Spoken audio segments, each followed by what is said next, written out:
and the first launch did not succeed. In fact, first launch on the launch day, it was ready to take off. It was aborted and launch did not happen on the day. And after a few days, it again brought back to launch, and then that attempt also it failed. So I believe that in the next 10 years, we will increase it to something like 10%. Still 10%. So 10% itself will be around $45 billion. So that means will have a huge opportunity in terms of scaling, building rockets, launching commercially, and this launching applications basically. So our industries need to scale up in the coming days. ISRO should focus more on research, cutting-edge research, leading programs like human space flight mission, going to Moon, Mars, developing critical technologies which private people will find it difficult to invest and create. So we have already made a plan for next 25 years. Ladies and gentlemen, boys and girls, please tighten your seat belts as we are second in line to take off with Sri S. Somnath in PPSU Diaries. We welcome all our viewers to this inspiring talk show with ISRO's former chairperson, S. Somnath Sir. A name that echoes not only in the corridors of ISRO, but in the hearts of every Indian who looks up to the sky with wonder. Sir, a very, very warm welcome to PPSU Diaries, and it's my privilege to be sitting in front of you. Sir, every great journey begins with a story. So I'm very curious to know, what did young Somnath think of that you would reach stars one day?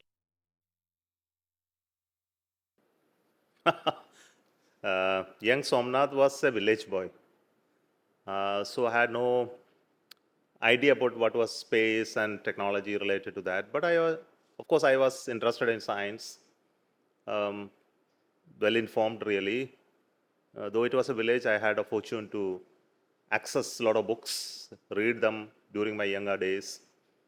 Not only just literature, but also science, general knowledge, reasonably very, very high compared to many other people in my surroundings.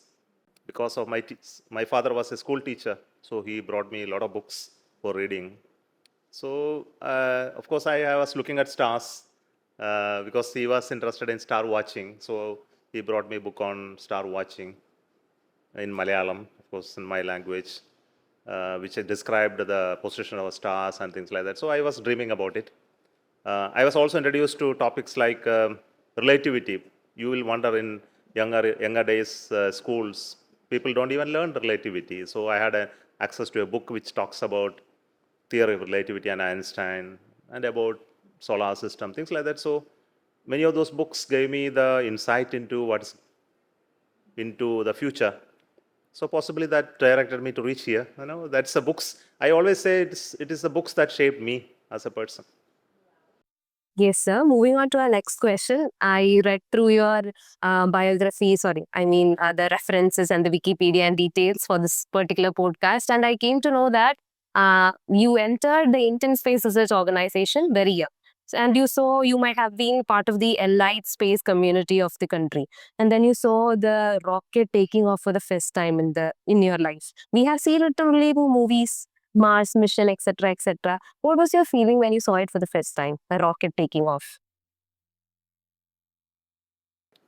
I was in the control center where the launches are controlled or operated for at least must be around 80 or 90 flights. I don't keep the count. Ever since I joined, I used to go to Satish Dhawan Space Center, Sriharikota, to participate in a launch operation. They started from a rocket called ASLV. So when I joined, the first rocket launch I saw was the ASLV launch, which failed. Okay, so but I was not attached to that project because I was just starting my work in PSLV project. But then when I saw the first launch was really the PSLV's first mission, PSLV D1 mission. And I was there building the rocket for almost 1 year in Sriharikota. Many spells of stay there for months together. And the first launch did not succeed. In fact, first launch on the launch day, it was ready to take off. It was aborted and launch did not happen on the day. And after a few days, it again brought back to launch, and then that attempt also it failed. So I felt such a loss really. So after the launch, I went to the launch pad. I saw the empty launch pad. The rocket is not there. Because when it failed, it was not visible to us. It was far away. In the sky, it failed. We couldn't see the image of anything that failing. But when I looked at the launch pad, I felt my heart empty. You can understand now. That didn't go very well. It More was, like a breakup. I felt maybe I had not felt real breakup in life did not occur. So I don't know how it feels. But then, But still, as a scientist, yes, as a so I was, you can call it an empty space. That was the feeling of the first launch. Of course, subsequent launches were all successful in my years. Many, many launches, successful missions I had the fortune to be a part of. yes. Sir, I'm also curious to know that was there any moment that ISRO where you felt very emotional? We are not generally emotional. See, we are professionals. And professionals cannot be emotional. Only a movie star can be emoting things, no? I'm not a movie star. I'm trained engineer and a trained scientist. So we are not emotional. We are doing a task which is given to us to do. So, and we know why things are happening and why it is not happening, why things are successful, why it is not successful. We know it and we understand it. Our job is to understand it, make it work. If it doesn't work, correct it and work again. Not to become emotional. So everybody talks about being emotional, happy, joy, sadness. I think all of these are immaterial for us. So we won't see, even after a launch which is successful, you won't see celebration. We don't celebrate because we know it's a result of a work. Okay. For example, a doctor go and operate a patient and the operation is successful. Does he do celebration like this? No, I not. Have you seen a doctor doing? No. Even the patient dies also, he goes and operates the next patient. He dies, of course. It's a great loss for the patient, not for the doctor, of course. But for the doctor as a professional person, he has learned how to handle failures, like a death of a patient. Unless he hands it carefully, he will not be able to operate on the next person. Assume he got scared of the death of one person who operated. How will do for the next one? So it is like that for rockets builders and professionals like us. We are ready, we are trained to handle difficulties. We are trained to handle issues. We are trained to handle failures. So we are not emotional, but emotions are good to show. Yeah, I'm proud about what we achieved. We are great things that the country did for you people to enjoy, find and joy. So for that we do little emotions for your sake.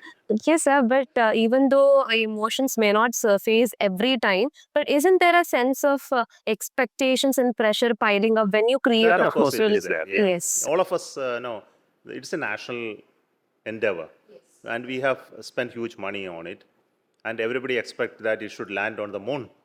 No, it should reach the orbit. Every time, everybody expect, and entire expectations weight is on our head. But then, what you can do about it really? You understand that the work required for it is already done, and you cannot do much, because the fate of which is already written. Huh? If you have done the work properly, it will succeed. If you have not done the work properly, it will fail. If you have understood how the system works, it will work properly. If you have not understood and still launching it, it will fail. So only thing that you can do is to give a clearance for launch, making sure that you have done all the work properly. You understood everything and with good knowledge, support, you are doing it. And you are very conscious about the risks involved and no unnecessary risks are taken. So all this we have to guarantee. So for guaranteeing that we have processes. So we call it processes. So when it has gone through all processes and everything is tick, then it is left to the destiny now. Okay. So be at ease, be enjoy the moment, right? That's all. You seem more like a Gen Z. 10 years down the line, what do you feel? Where will be India and the global space community? So India is already on the rise in many fields. Space is just one area, but space requires many other components to come together to make it happen, to scale it bigger. Today, India's contribution to space economy is not very high. It's only 2% of the global space economy. Our contribution is hardly 8 billion US dollars in the overall economy of 500 billion US dollars. So I believe that in next 10 years, we will increase it to something like 10%. Still 10%. So 10% itself will be around $45 billion. So that means we will have a huge opportunity in terms of scaling, building rockets, launching commercially, and launching applications basically. So our industries need to scale up in the coming days. ISRO should focus more on research, cutting edge research, leading programs like human spaceflight mission, going to moon, Mars, developing critical technologies which private people will find it difficult to invest and create. So we have already made a plan for next 25 years. So I hope that we will go according to the plan. The scale of growth will be substantial, but it also requires many other ancillary knowledge and skills to be developed. For example, electronics. Electronics production in India is still very less. No, you know that. So manufacturing of electronic components must increase. Basically, space requires a lot of electronics, leading electronics. Second area is critical minerals and materials, which goes into advanced building of materials. That area we need to have growth in that. Third is application side and business side in space is still very low in India, because how many people actually use space technology for their day-to-day life? Very less people. So we, out of the 145 crore, today hardly 1%, 2% uses it. We need to spread it much more to larger segment of the society. It should make impact in their life. For example, in their agriculture, in their civil use, in their weather forecasting, disaster, everyday life, space becomes an integral part of their life. Then the scale will grow. So there are many sectors we should work on. We should work in agriculture, we should work in drone technology, we should like imaging, government decision making, citizen-centric programs. Everywhere space technology should become the one of the backbone of the digital infrastructure. So these are some of the plans. Okay. Yes, sir. You spoke about the next 25 years, but I would like to bring you back to the launch of Mars mission, because we might have been very young when the mission got launched, but there was a particular cartoon which caught my attention back then, and that was the elite. Yes, the farmer with a cow and the elite community sitting inside, and the Americans and the Europeans making so very flabbergasted fun of us. And then we had our mission, and then we depicted to the entire world that this is where ISRO, the Indian Space Sector, stands. Yes. And how did you feel after the launch of the mission as the head? See, we were not particularly concerned about the cartoon. See, cartoon is somebody's state of mind. Why you should worry about all of that? I put it very, very least importance to it. See, the one of the best thing that you should do is to ignore what is not necessary for us to worry about. So I learned it that I don't consider the cartoon as a concern at all. It is some artist imagination that India is not great. Unfortunately, that fellow don't know about us. I pity him. So we are a great country. You know, we were once a powerhouse of knowledge, and this was a place where the whole world was coming to learn technology and knowledge once, and he doesn't know about it. It's a pity that he doesn't know. Though we suffered over so many years of 500 years, 600 years of oppression, and we are now coming back to reclaim our place on this world. So I am looking at that part, not really Mars mission. No, Mars mission is only an indication of what we did in terms of a technology feat. It's okay, great thing to do. So, but I would like to understand that after a few years, maybe 10 years, 25 years, India will reclaim to be the knowledge house of the world. This is my dream. And here people will find it happy to be associated with us. The world will come here to learn things, and we will be happy to share our knowledge with the world. I think such a world is what I aspire it to be. So not to compete with anyone, not to blame anyone. Let them critically comment. It's up to their, I will only say it is your ignorance. What I can do about it? What an insightful answer, sir. Sir, I would like to ask something a bit personal, if you allow. Right. Sir, I read this in the news that when India launched the Aditya 1, you were suffering from a personal battle. You were diagnosed with cancer. So at that particular moment, when you had the responsibility of the nation on your shoulders, and at the same time the uncertainty of your health, how did you balance both the things? See, I was holding an important position, no? Chairman of ISRO, Secretary Department of Space is a very critical position. So when you diagnose with such a disease, initially you are worried, how do I really dispense this responsibility? So I first discussed whether I can give up my job and to handle this. They said it is not possible. Okay, because I can't transfer my responsibility. That position is such a critical responsibility, I cannot transfer to anyone. You have to do it yourself. Either way, you have to resign and go away and then take your treatment. So now I decided that I will continue and I will handle this both. So I went and discussed with my doctor, said that they have to go through operation. You have to go through chemotherapy, everything, and you will be constrained. I said, I will not be allowed to myself to be constrained. I told my doctors. Admitted in a hospital in 5 days. I did an operation to remove my, and I was back in office in 5 days. Then my chemotherapy was going on. There's advice that I should not travel, I should not go to Delhi, I should not take flights. My blood count was going down, my red corpuscle, white corpuscles, platelet counts were going down, which don't allow me to travel. They said, you will bleed to death, they said. I said, nothing doing, I am traveling. Because my office work I had to do. Because without that, what secretary has to do, secretary only has to do. It cannot be given to anyone else. So I made up my mind and told doctors, there is no way I will go do the way I want it to be done. I am not going to listen to your advice. But they were very concerned. They were actually keeping my watch from when I board from Bangalore to Delhi. They will check my status immediately when I land there. All they were doing, but I was least bothered about it. So I thought that my work is important. This is an opportunity given to somebody to perform in that position. It is not, it's a God-given opportunity. You cannot allow this to go. And this is also God-given, that cancer, which is also I need to manage, no? Both I need to manage.